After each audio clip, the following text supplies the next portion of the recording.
이 거룩한 주는 오는 10월 12일 날 있을 경기연회 찬양제에 찬양을 할 두 곡 중에 한 곡입니다. 오늘 할렐루야 찬양대원들이 했는데요, 가사를 벌써 다 외우셨네요. 대단하십니다. 박수 한번 다시 한번 해주시죠.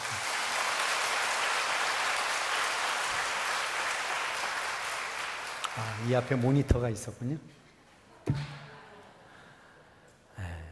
이번에 한 120여 명이 찬양제에 동참을 하게 됐습니다. 우리 오케스트라까지 하면 그 이상 되는 인원이 모였습니다. 앞으로 군포지방 찬양제가 또 9월 마지막 주인가요? 그때쯤 있고, 이어서 있는 경기연회 찬양제가 있는데 여러분 많이 기도해 주시기를 부탁을 드리겠습니다. 이제 한 장의 사진을 잠깐 보도록 하겠습니다. 저희 교회 남선교 회원들이 지난번에 한 50여 명들이 모여서 하나님 앞에 우리가 이렇게 머물러 있지를 말고 뭔가를 해야 될 거 아닌가라는 이런 공감대의 마음들을 가진 기회가 되었었습니다. 이 사진은 지난주 목요일 날 역전 앞에서 우리 남선교 회원들이 전도를 하는 장면입니다. 요즘은 세상 사람들이 다양한 것들을 요구해요.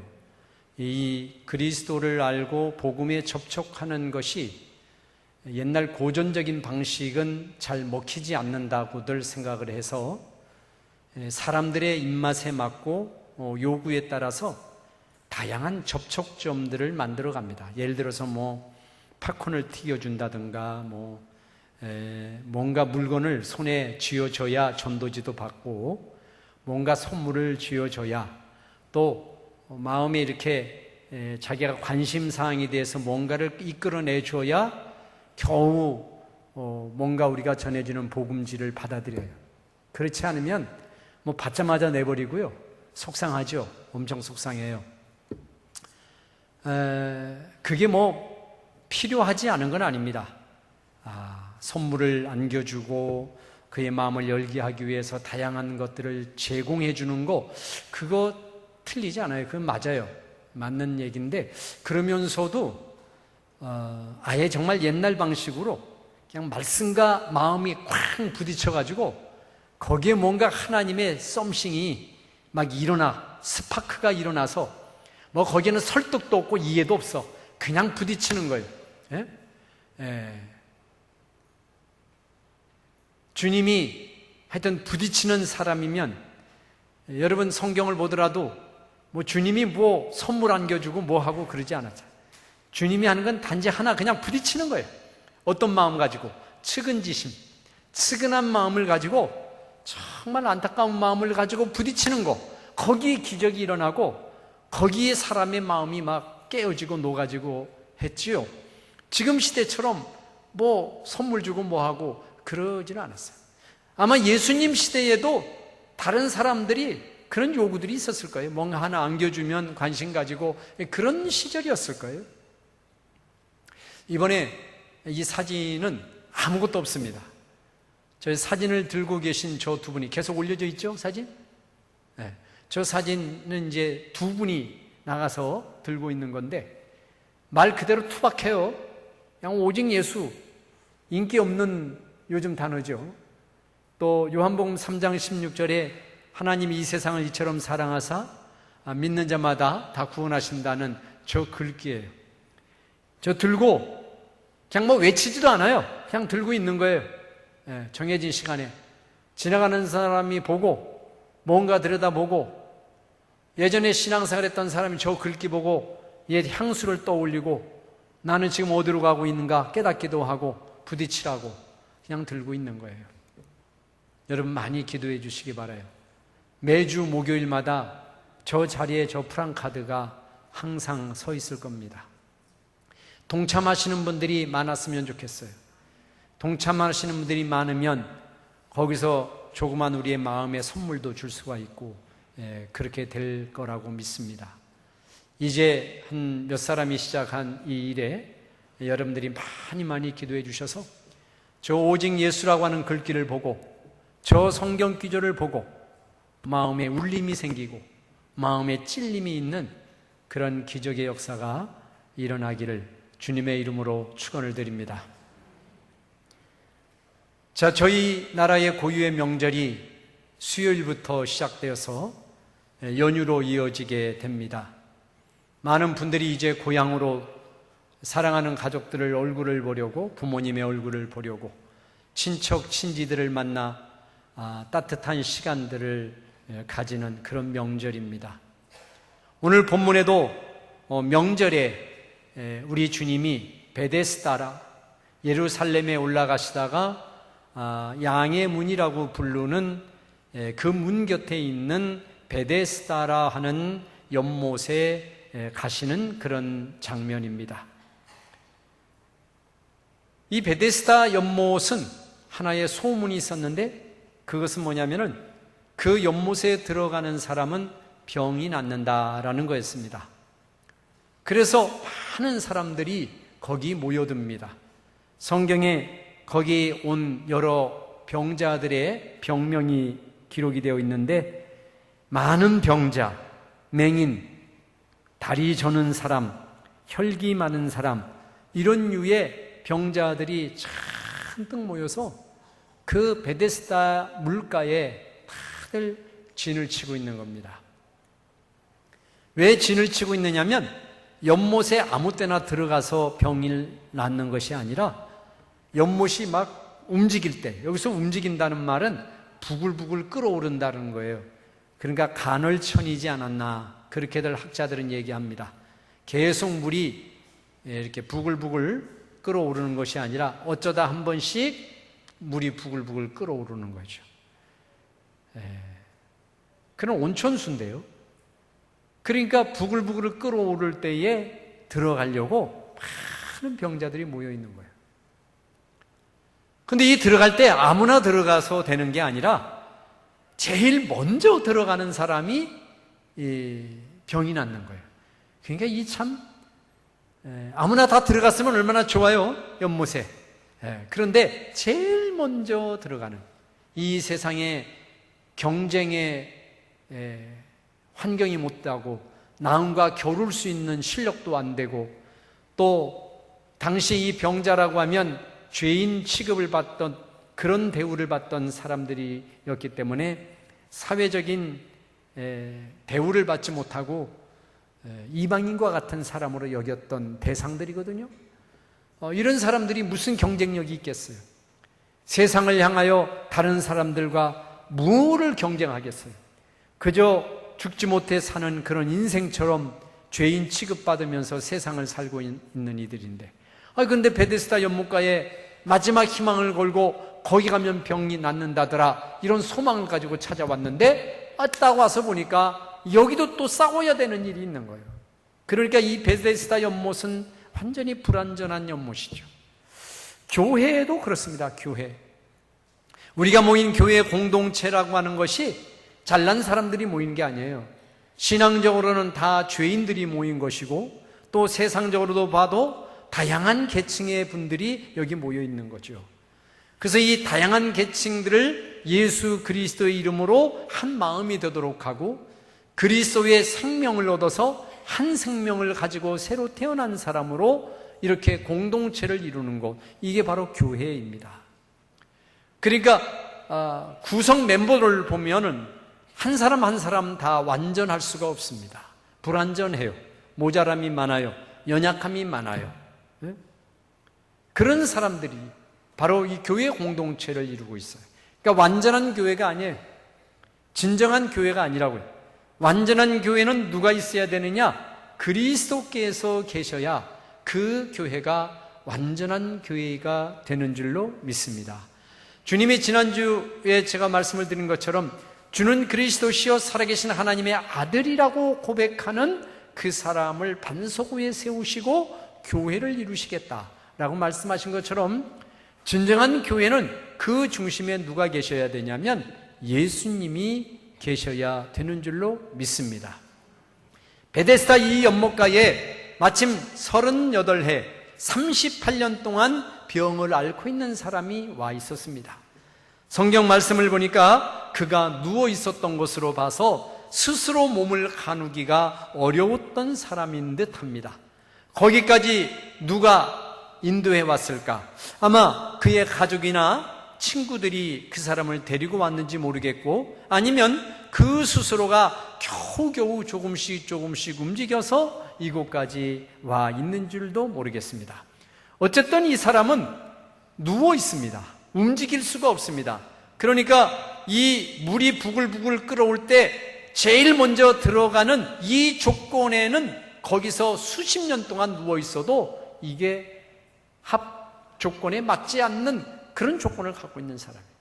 이 사람이 병 나올 수 있는 희망은 아예 없어 보입니다. 다른 사람들은, 다리가 성한 환자들은 불이 나게 먼저 들어가니까 이 환자가 들어가려고 그러면 이거는 세상살이, 희망 없는 세상살이 하는 것 그 이상으로 베데스다 연못가, 은혜의 연못가, 하나님이 주시는 그런 연못가라고 하더라도 이 사람에게는 해당이 없는 것 같아요. 그러니까 이 사람은 또 한 번의 절망을 거기서 느끼고 있는 거죠. 희망을 찾으러 이곳에 왔다가 희망을 얻지 못해요. 뭔가 살 길이 있을까 하고 찾아왔는데 이 베데스다에 와서도 그는 살 소망을 갖지를 못한 채 누워 있는 것입니다. 혹시 여러분 교회를 다니시면서도 뭔가 주님으로부터 주시는 희망을 붙잡지 못하거나, 교회를 오래오래 다녔어도 뭔가 내가 예수를 믿는 것을 통하여 힘을 얻고 있다라고 하는 것을 느끼지 못한 분들 혹시 있으려나 모르겠습니다. 이런 베데스다 연못가에 누가 오셨느냐면 바로 예수님이 거기에 오시게 되었습니다. 베데스다의 은혜는 어떤 은혜일까? 베데스다 연못가의 은혜의 첫 번째 은혜는 찾아와 주시는 은혜입니다. 할렐루야, 할렐루야. 하나님은 언제나 내가 움직이기 전에 먼저 나를 위해 움직여 주시는 분입니다. 아브라함이 이삭을 하나님 앞에 드리려고 했을 때에 보따리 짐을 지고 나무를 짊어지고 하인을 데리고 이삭을 데리고 끙끙대며 거기 모리아 산에 올라갔습니다. 자기 혼자 올라간 줄 알았는데 이미 거기는 하나님이 먼저 와 계셨습니다. 먼저 하나님이 아브라함보다 먼저 움직이셔서 아브라함이 드릴 이삭의 제물 대신 양을 한 마리를 예비해 놓고 계셨습니다. 부활하신 주님께서 제자들에게 전가를 보내셨습니다. 우리 갈릴리에서 만나자. 이 전가를 받은 제자들은 반가운 마음으로 불이 나게 갈릴리 해변가에 가보니 그들이 도착하기 전에 이미 주님이 먼저 움직여 주셨습니다. 그 제자를 위하여 먼저 가셔서 밥을 지어 놓으시고 손수 고기를 구워서 이렇게 밥상을 마련해 놓고 오는 제자들에게 이것을 먹어라 라고 말씀을 하셨습니다. 언제나 하나님의 은혜는 먼저 임하는 은혜입니다. 할렐루야, 할렐루야. 내가 하나님 앞에 움직이기 전에, 내가 하나님을 찾기 전에 주님이 먼저 나를 찾아오시는 겁니다. 그게 주님의 은혜입니다. 여러분의 삶 속에서도 여러분의 문제를 안고, 여러분의 고민을 안고, 여러분의 염려와 아픔을 안고 아무리 기도해도 하나님이 응답하지 않고 하나님의 그 무거운 침묵을 경험하실 때조차도 하나님은 거기에 계시다고 하는 사실을 믿으시기를 주의 이름으로 축원을 드립니다. 에서 형의 그 칼날을 피하여서 어머니의 도움을 받아 외삼촌 집으로 도망하고 있었던 이 야곱이 이제 한 곳에 머무르게 되었습니다. 그곳의 이름을 나중에 베델이라고 했습니다마는 베델이라고 하기 전에 그곳 장소 이름이 뭐죠? 루스라고 했습니다. 루스라고 하는 곳에 머무르게 되었습니다. 그곳은 우리나라로 말하면 성황당과 같은 곳입니다. 그런 우상을 모시는 곳이에요. 그래서 어디 잘 데가 없으니까 야곱이 그곳에 누워서 베개도 없으니까 돌 하나 주워가지고 베개 삼아 잠을 청하고 있는데 그 꿈속에서 하나님이 그곳에 나타나셨습니다. 아니, 그때 나타난 것이 아니라 이미 하나님은 그곳에 계셨던 곳입니다. 성왕강당과 같은 곳, 이방신들이 신을 모시는 그곳에 하나님이 거하고 계셨던 것입니다. 야곱이 꿈을 꿉니다. 사닥다리가 하늘에서부터 내려오는데 하나님의 천사가 오르락내리락 하면서 야곱에다가 무엇을 갖다 놓고 또 올라가고, 또 올라갔던 천사가 가지고 또 와서 야곱의 머리맡에 물을 올려놓는데 그것이 뭔지는 몰랐는데 그때 하나님이 말씀을 하셨습니다. 야곱아, 내가 너와 함께 하겠다. 내가 지금은 호를 단신 너의 외삼촌 집으로 도망하지만은 네가 다시 집으로 돌아올 때는 너는 큰 복을 가지고 돌아올 것이다. 네가 어디로 가든지 내가 함께하며 네가 어디 있든지 내가 그곳에 있으마. 할렐루야, 할렐루야. 하나님께서는 야곱에게 그렇게 말씀하시며 지금 실패와 절망과 어둠의 마음을 가지고 가는 야곱을 그렇게 위로하시고 격려해 주셨습니다. 먼저 오시는 분입니다.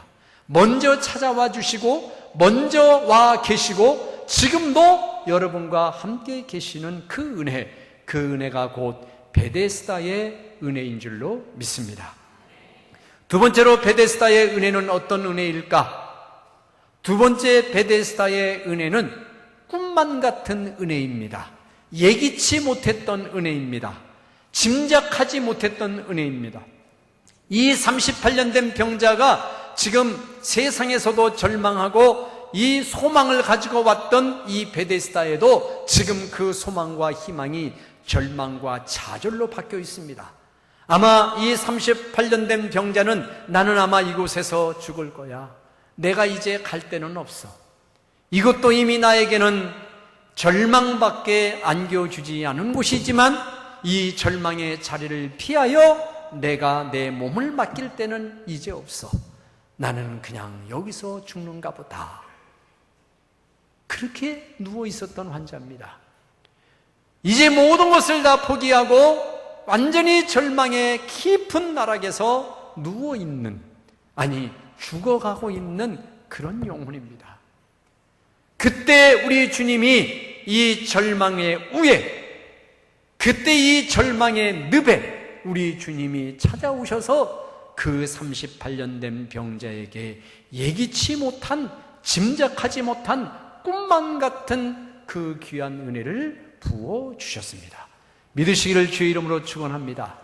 우리의 삶에도 언제 정말 은혜가 되느냐면 생각하지도 못했는데 하나님이 나의 문제를 해결해 주셨을 때, 정말 어렵고 불가능한 상황에서 나도 어찌 아무것도 한 것이 없는데 갑자기 주변의 일이 잘 풀려가면서 내 주변에 있던 사람들이 나에게 잘 해주면서 뭔가 일이 내가 원하는 방향으로 만들어졌을 때 우리는 불현듯 이건 내가 한 것이 아니고 하나님이 하셨구나 라고 고백할 때, 그때 우리에게는 정말 은혜가 되는 거죠.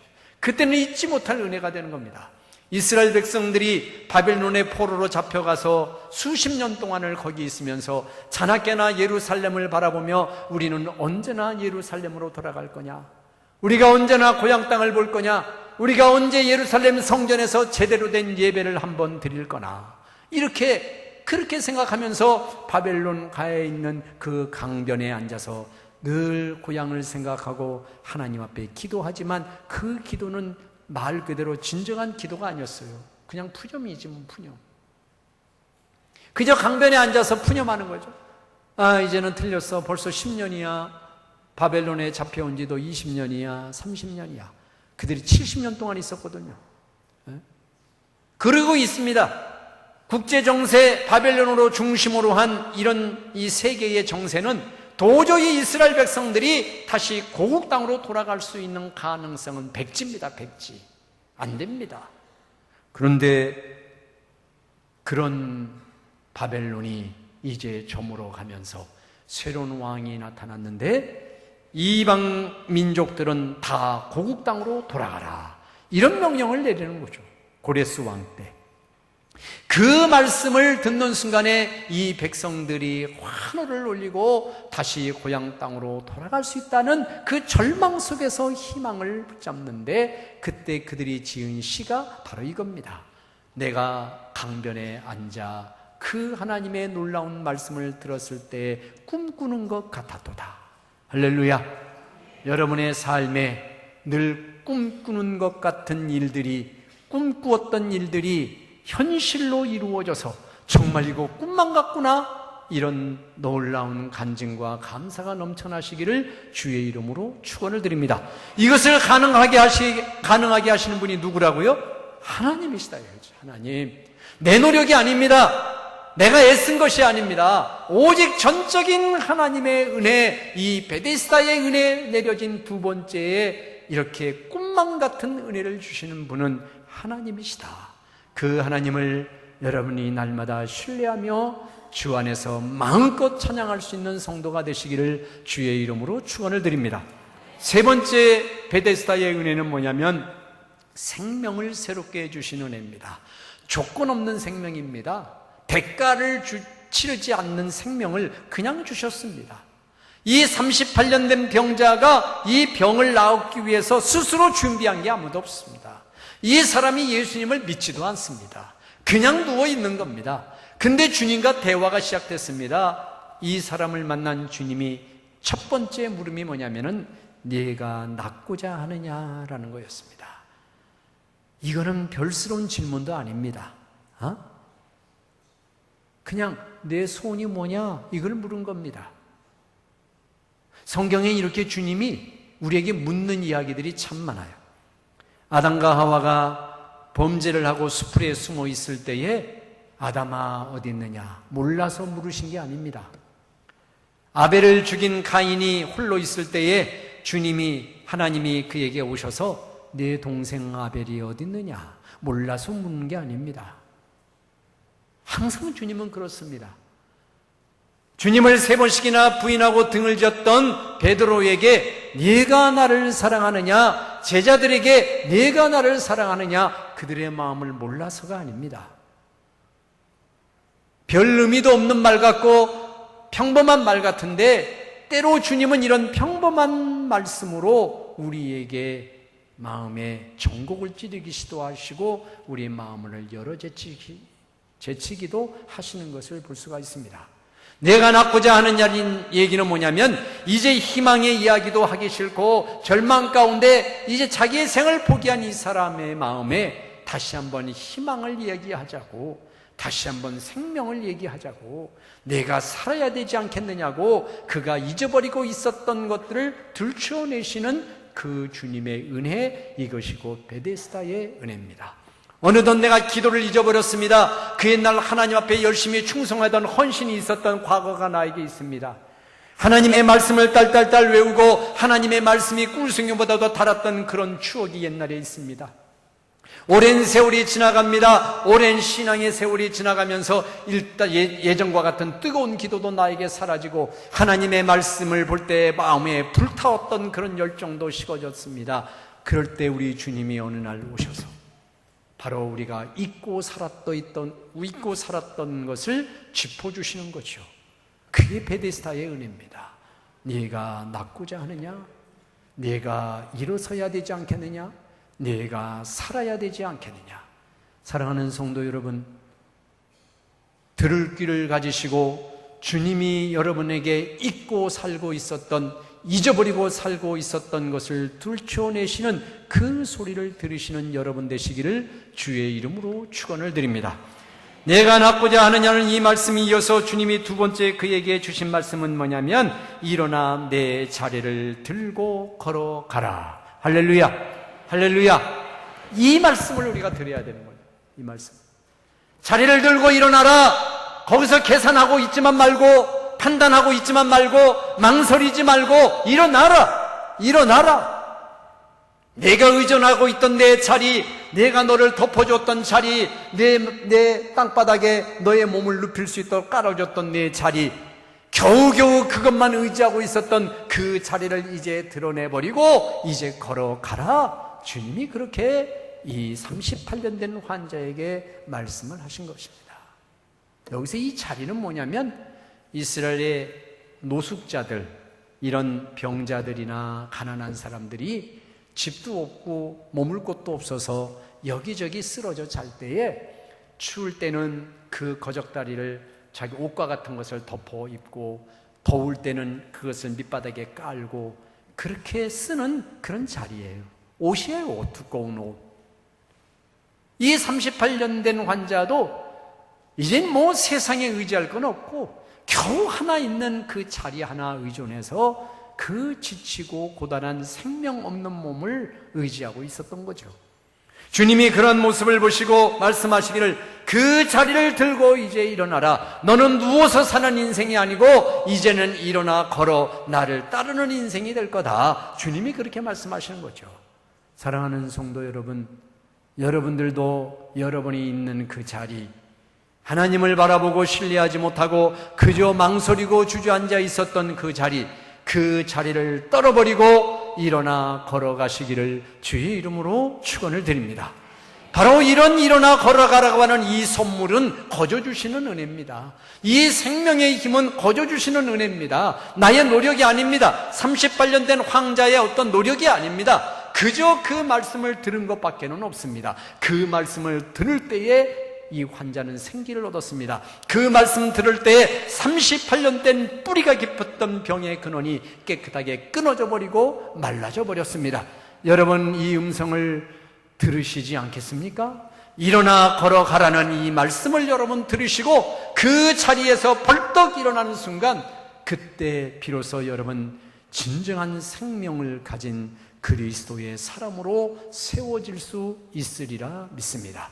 여러분에게 그런 베데스다의 은혜, 찾아오신 하나님의 은혜, 꿈만 같은 하나님의 은혜, 거저주시는 생명의 은혜, 이 은혜를 누리시고 이번 명절에 사랑하는 친척과 친지를 만난 그 자리가 여러분들에게, 그 친지와 사랑하는 이들에게 베데스다의 은혜의 자리가 되시기를 주님의 이름으로 축원을 드립니다. 우리 다 같이 통성으로 하나님 앞에 기도하겠습니다. 오늘 주신 베데스다의 은혜를 생각해 보면서 이 은혜가 나에게도 온전히 임하게 하옵소서. 다 같이 기도하겠습니다. 은혜로우신 아버지 하나님, 주님의 은혜와 사랑을 진심으로 감사합니다.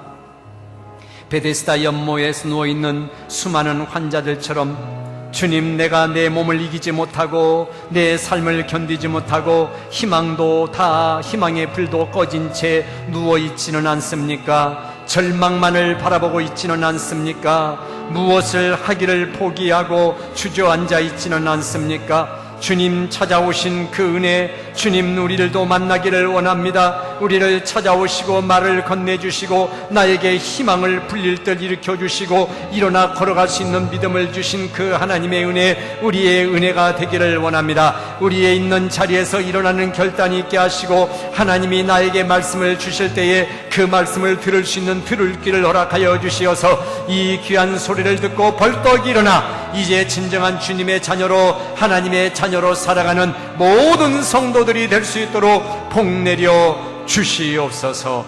예수님의 이름으로 기도하옵나이다. 아멘.